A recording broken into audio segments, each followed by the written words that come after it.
Magandang umaga po kapamilya. Ako po si Father J-Boy at tayo na po at magkape at pandasal. May kasabihan tayo na matagal mamatay ang masasamang damo. Totoo nga, mahirap patayin ng damo. Nasunog na ang lahat ng kahoy sa paligid, ngunit paglipas lamang ng ilang araw, damo ang unang tutubo. Ang pinakamalapit sa bukana ng bulkan ay hindi isang punong kahoy, kundi ang kugon, isang uri ng damo. Ang damo ang hindi natitinag ng anumang balakid, hindi mapipigilang lumago sa kahit anong lugar mapadpad ang mga butil nito.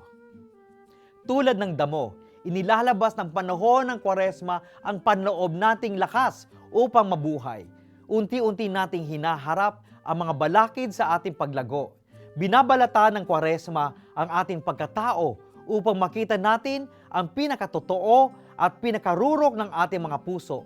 Sa ating pag-aayuno, nakikita natin ang mga bagay na akala natin ay mahalaga, ngunit borloloy lamang ito sa ating buhay. Sa makatwid, matitira sa atin ang pinakamahalaga, totoo at bahagi ng ating kasarinlan, ang ating pagmamahal sa kapwa at ang ating pananampalataya sa Diyos. Gaano ba tayo nagmahal?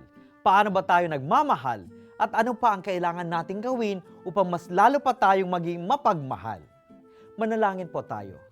Sa pamamagitan ng iyong Espiritu ng pag-ibig, biyayaan mo po kaming ipamalas ang tunay naming pagkatao bilang iyong mga anak, Panginoon. Amen. Magandang umaga po.